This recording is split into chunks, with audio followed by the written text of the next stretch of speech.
Hello student, बेटा ये आपके class 10th chapter light and reflection वाला चैप्टर है। उसके 20 क्वेश्चन हैं, MCQ हैं सभी। आप ध्यान से देखें और इन्हें करें।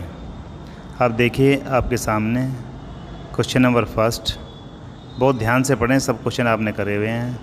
Image formed by plane mirror, जो प्लेन मिरर होता है उसके द्वारा बनी इमेज कैसी होती है? Real and erect, real and inverted, virtual and erect, virtual and erect और वर्चुअल एंड इन्वर्टेड। देखिए वर्चुअल जो होती है वो इन्वर्टेड तो होती नहीं, रियल इरेक्ट नहीं होती, तो प्लेन मिरर कभी भी रियल इमेज बनाना था नहीं। तो इसका मीन्स क्या आएगा? वर्चुअल एंड इरेक्ट इमेज बनेगी। तो image formed by plane mirror is virtual and erect. आपको समझ में आ गया होगा। अब नेक्स्ट क्वेश्चन देखते हैं। Concave mirror give real and inverted and same size image. एक कनकेव मिरर है, उसके द्वारा जो इमेज बनी है वो रियल है, इन्वर्टेड एंड सेम साइज के हैं। इफ़ ऑब्जेक्ट इज प्लेस्ड, हमें बताना है कि ऑब्जेक्ट कहाँ रखा है। भाई हमें एकदम से ध्यान आ जाएगा, जब इमेज सेम साइज़ की है तो वह ऑब्जेक्ट कहाँ रखा होता है? कॉनकेव मिरर में। तो कॉनकेव मिरर में ऑब्जेक्ट सी पर रखा हो, जब कैसी इमेज बनती है? रियल बनती है, इन्वर्टेड बनती है, सेम साइज़ की बनती है और सी पर ही बनती है। तो ऑब्जेक्ट कहाँ रखा होना चाहिए? ऑब्जेक्ट सी पर रखा होना चाहिए। तो ऑब्जेक्ट इज प्लेस्ड एट सी। तो क्वेश्चन नंबर 2 का आंसर होगा सी। आप अपने आप भी सोचें, समझें और कॉपी पर ज़रूर लिखें एक एक क्वेश्चन को। आगे नेक्स्ट क्वेश्चन नंबर 3 देखिए। 3 क्वेश्चन में an object is placed at a distance of 0.25 metre in front of plane mirror. मान ले जाए आप ही हैं और आप प्लेन मिरर से 0.25 मीटर डिस्टेंस पर हैं।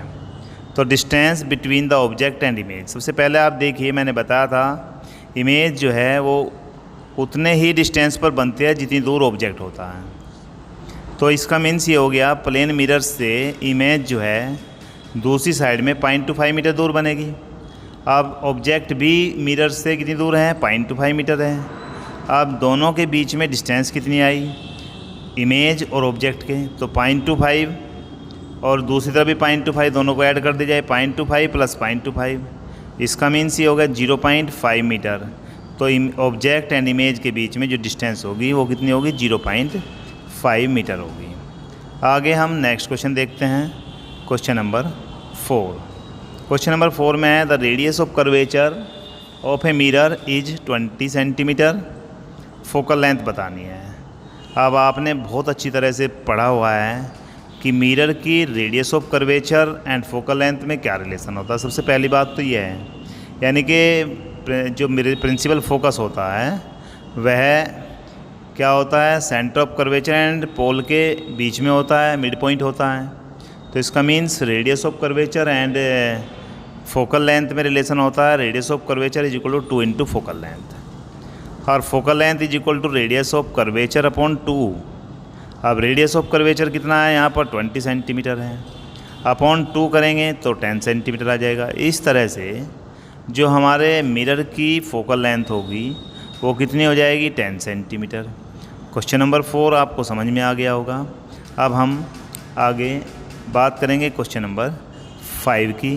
आप देखिए आपके सामने क्वेश्चन नंबर 5 आता है। आप हर एक क्वेश्चन को अच्छी तरह पढ़ें, समझें और कॉपी पर लिखें, इन्हें सबको आंसर लिखें। अपने आप सोचिए इसका आंसर क्या होगा। पहले आप क्वेश्चन को अपने आप देखिए, क्वेश्चन में क्या दिया हुआ है। देखिए मैं आगे से अभी क्वेश्चन क्वेश्चन नंबर 5 है, आप पहले खुद पढ़िए, मैं कुछ आपको समय देता हूँ, उसमें आप देखिए इसमें क्या दिया हुआ है, फिर मैं बताता हूँ अभी क्या दिया हुआ है। A ray of light that strike the plane mirror PQ at angle of incidence 30 degree is reflected from the plane mirror and then strikes second plane mirror QR is placed right angle at the first mirror. Angle of the reflection of the second mirror is, देखिए पहले हमें दिया हुआ एक plane mirror है, उसके ऊपर दूसरा रिफ्लेक्टेड एंगल है। तो पहले वाले का इंसिडेंट एंगल कितना है? 30 डिग्री है। दूसरे का यानी कि इसका मतलब reflected angle, incident angle 30 degree है तो रिफ्लेक्टेड भी 30 डिग्री होगा। दूसरा प्लेन मिरर जो होगा उसका इंसिडेंट एंगल कितना बन जाएगा 60 डिग्री, तो उसका पूछा है रिफ्लेक्शन, तो 60 डिग्री आ जाएगा। आप इसे फिगर बनाइए और फिगर से आप समझिए, आपको मैंने पहले से भी बताया हुआ है। आगे question number 6, the angle of incidence for a ray of light having 0। भैया इंसिडेंस एंगल 0 है। अब लॉ ऑफ रिफ्लेक्शन क्या बताया था कि angle of incidence equal to angle of reflection. यहाँ पर क्या पूछा गया है, एंगल ऑफ रिफ्लेक्शन पूछा गया है, तो रिफ्लेक्शन एंगल कितना हो जाएगा 0 डिग्री ही होगा। यानी कि आप अच्छी तरह ध्यान रखें, जितना इंसिडेंस एंगल होता है a ray of light having 0, तो रिफ्लेक्शन एंगल इज आल्सो 0। तो आंसर क्वेश्चन नंबर 6 का क्या आ जाएगा 0 आएगा। अब आगे देखते हैं next question, question number 7।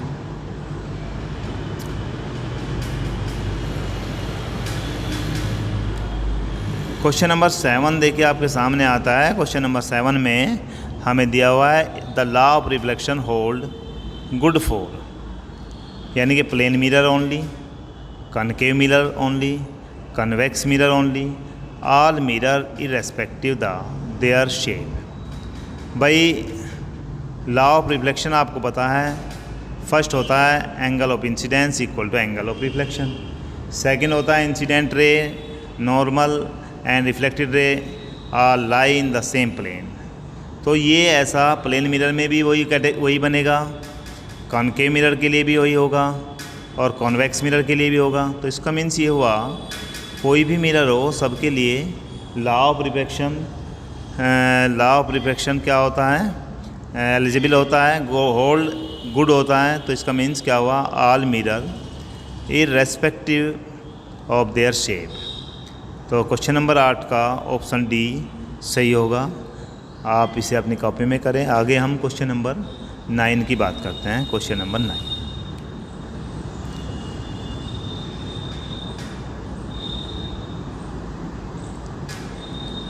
Question number 9 में हमें दिया हुआ है in which of the following image of an object placed at infinity will be highly damaged and point size.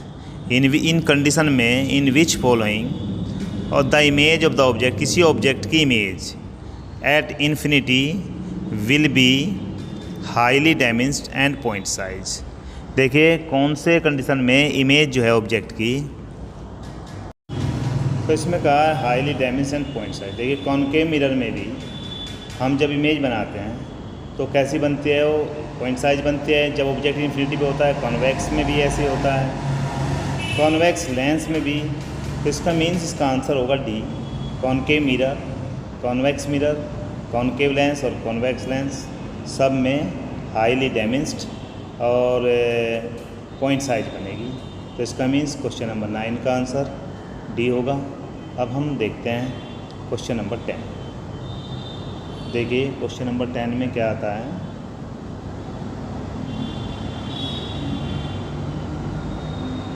Image formed bye reflection from a convex mirror is. जो convex mirror होता है उसमें जो इमेज बनती है वो real and inverted, virtual erect damaged, real erect, virtual erect magnet. अब बहुत आसान सी बात है, कॉन्वेक्स मिरर रियल तो बना नहीं सकता, छोड़ दीजिए, हमारा ए और सी तो हो नहीं सकता। अब बात आती है वर्चुअल इरेक्ट और डैमेज्ड। वर्चुअल इरेक्ट और मैग्नीफाइड, जो मैग्नीफाइड होती है वो कॉनकेव बनाता है, बड़ी इमेज वर्चुअल इरेक्ट और बड़ी जो है वो हाई यानी कि लार्ज कौन बनाता है, कॉनकेव।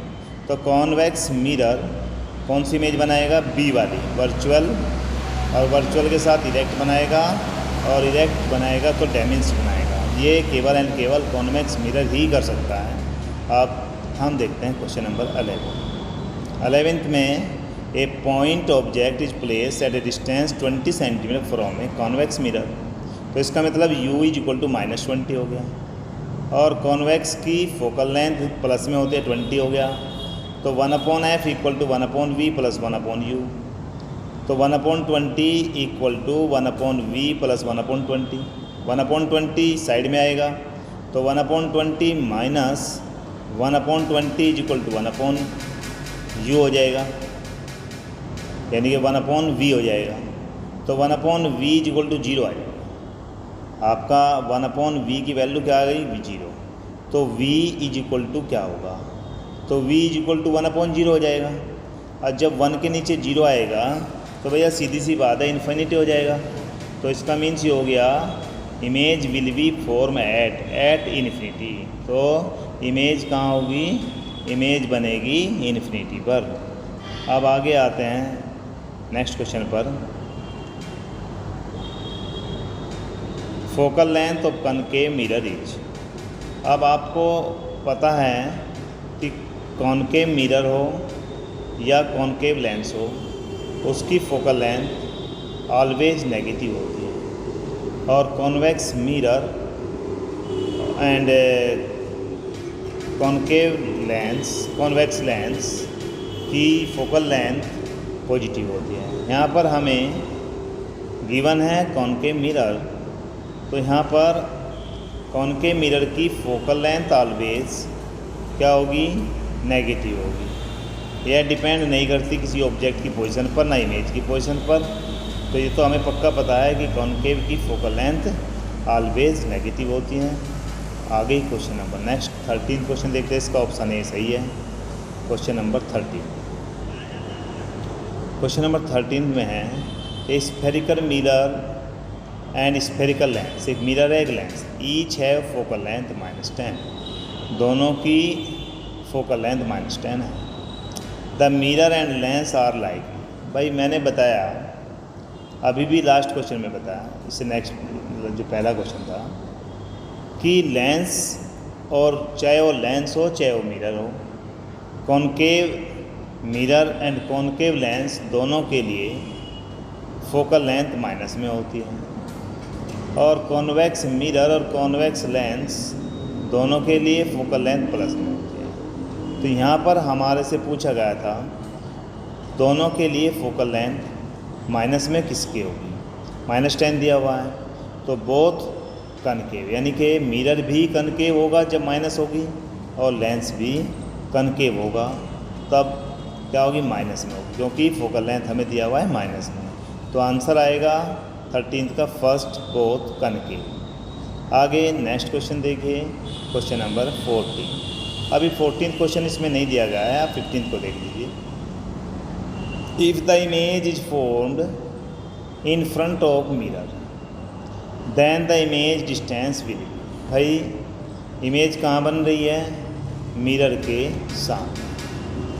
अब सबसे पहले आप यहाँ पर साइन कन्वेंशन की बात करें तो साइन कन्वेंशन में जो भी इमेज मिरर के इन फ्रंट ऑफ बनती है ऑलवेज नेगेटिव होती हैं, और जो बिहाइंड द मिरर बनती हैं वो पॉजिटिव होती हैं। तो इसका मीन्स हुआ कि जो image formed in front of mirror then the image distance will be. तो इमेज डिस्टेंस क्या होगी? यहाँ पर इमेज डिस्टेंस हो जाएगी, यहाँ पर कितनी हो जाएगी? यानी कि इमेज डिस्टेंस विल बी क्या होगी? यानी कि फॉर्म फ्रंट ऑफ नेगेटिव आ जाएगा। आंसर क्या आएगा इसका? डी आंसर, नेगेटिव होगी। आगे क्वेश्चन नंबर 16।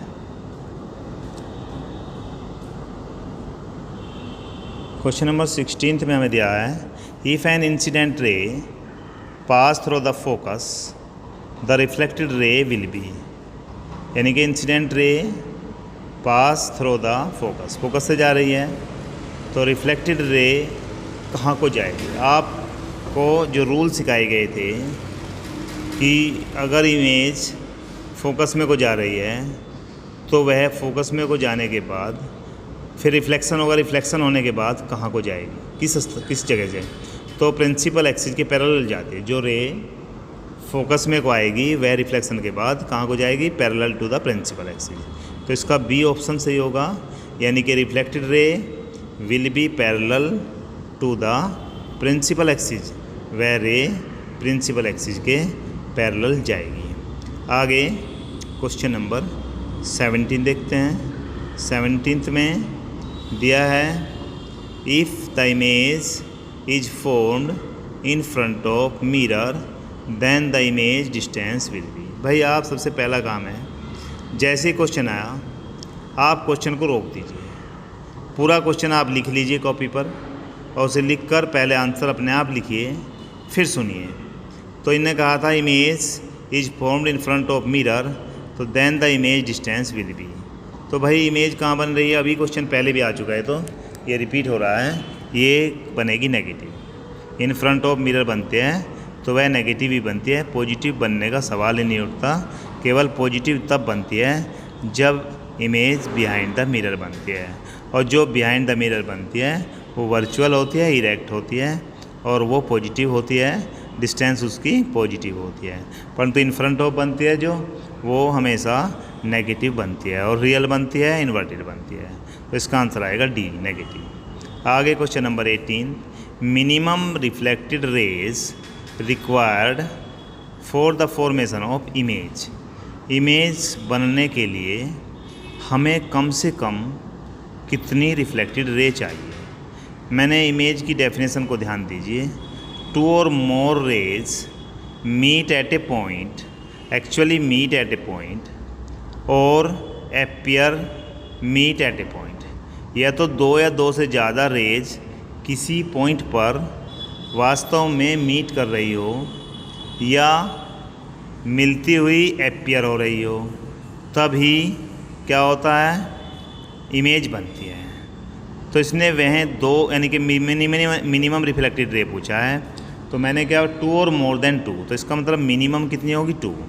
तो minimum reflected ray required for formation of image क्या आएगा, टू। आगे क्वेश्चन नंबर 19 में आपने एस्रेशन और रीजन वाले क्वेश्चन देखे होंगे। मैं एस्रेशन और रीजन वाले क्वेश्चन में बता देता हूँ कि हमें किस तरह से इनके आंसर देने हैं। Study the two statement labelled, assertion को ए और रीजन को आर मान लेते हैं। अब देखिए हम ए आंसर कब देंगे, बी कब देंगे, सी कब और डी कब। यदि both A and R are true, R is correct explanation of A, reason जो है वो ए का सही एक्सप्लेनेशन है तो ए देंगे। Both A and R true but R is not correct explanation of A. A और आर ट्रू तो हैं परंतु आर जो है उसका सही एक्सप्लेनेशन नहीं है, तो हम बी ऑप्शन देंगे। सी के लिए if A is true but R is false. D के लिए इफ़ ए इज फॉल्स और आर इज ट्रू, यानी रीजन ट्रू है, तो डी देंगे। अब हम इस तरह के दो क्वेश्चन आपके सामने रखते हैं, आप दोनों क्वेश्चन में देखिए कौन सा आंसर सही होगा, ए बी सी डी। यानी कि ए ट्रू है आर फॉल्स है तो सी देंगे, ए फॉल्स आर ट्रू तो हम डी ऑप्शन देंगे। और ए और बी मैंने बता ही दिया, ए और आर दोनों ट्रू है, आर करेक्ट एक्सप्लेनेशन है ए का तो ए देंगे। अब देखिए 19 इसका फर्स्ट पार्ट हमने दिखाया है यहाँ पर। ए एसरेशन क्या है, concave mirror is used rear view mirror, और रीजन में कहा concave mirror diverging in nature. देखिए ये क्वेश्चन हमारा थोड़ा सा आगे नेक्स्ट देखेंगे हम, इसमें हमें concave mirror is used as rear view mirror. Concave mirror को हम रियर व्यू मिरर के रूप में यूज नहीं करते, तो ये तो इसका मतलब एसरेशन तो गलत है। अब रीजन में यहाँ पर जहाँ डाइवर्जिंग है आप इसे काट कर कन्वर्जिंग कर लीजिए, concave mirror converging in nature. तो जब इसे यहाँ पर गलती से डाइवर्जिंग लिखा गया, ये कन्वर्जिंग है। अभी नेक्स्ट क्वेश्चन में भी इसी को दिखाया गया है, तो ये हमारा सही हो गया। इसका मीन्स ये हुआ कि एसरेशन तो गलत है बट रीजन सही है। जब एसरेशन गलत होता है और रीजन सही होता है तो हमारा ऑप्शन कौन सा होता है, डी ऑप्शन होता है। भाई एसरेशन गलत है, रीजन सही है, तो इसका मीन्स हमारा आंसर कौन सा होता है, डी ऑप्शन सही होता है। देखिए अभी इसका बी पार्ट दिखाया गया है, इसमें दिया गया है focal length of plane mirror is infinity. Focal length of plane mirror क्या है, इन्फिनिटी है। Plane mirror forms inverted image, यानी कि focal length of plane mirror is infinity सही है, यानी कि इसका मीन्स क्या है, ए एसरेशन सही है। Reason plane mirror forms inverted image, तो भाई प्लेन मिरर तो कभी भी इन्वर्टेड इमेज नहीं बना सकता, हमेशा प्लेन मिरर वर्चुअल इमेज ही बनाता है। तो इसका मतलब ये हुआ एसरेशन तो करेक्ट है, ट्रू है, परंतु रीजन फॉल्स है। ऐसा कौन सा था जिसमें एसरेशन तो फॉल्स था और एसरेशन तो ट्रू था और रीजन कैसा था, फॉल्स था, वो था सी वाला। तो हमारा ऑप्शन क्या आएगा इसके लिए, सी ऑप्शन सही आएगा। मैंने शुरू में इसके में दे दी थी कि किस कंडीशन में हम कौन सा आंसर सही बताते हैं। अब हम आगे क्वेश्चन नंबर नेक्स्ट देखते हैं। क्वेश्चन नंबर नेक्स्ट को देखिए 20 क्वेश्चन। यहाँ पर फिल इन द ब्लैंक्स है। A positive sign in the value of magnification indicate, यानी कि मैग्निफिकेशन अगर प्लस में आती है तो वह इमेज कैसी बनती है। भाई आप याद रखिए, बहुत अच्छा क्वेश्चन है। मैग्निफिकेशन यदि आपकी वैल्यू पॉजिटिव है तो उसकी इमेज वर्चुअल एंड इरेक्ट बनती है। हमेशा उसकी इमेज कैसी बनेगी, वर्चुअल एंड इरेक्ट। आगे question number 2, the speed of light in vacuum सबसे ज़्यादा होती है, यानी कि 3 × 10⁸ metre per second. Third question है, no matter how far you stand from a spherical mirror your image appear erect. The mirror में भी हम कितनी भी दूर हो हमारी इमेज इरेक्ट ही बनेगी। वह एक ही होता है कॉन्वेक्स मिरर। कॉनकेव में केवल जब बन सकती है जब आप प्रिंसिपल फोकस और पोल के बीच खड़े हों, तब इरेक्ट इमेज बनती है। तो इसका आंसर होगा कॉन्वेक्स। Thank you.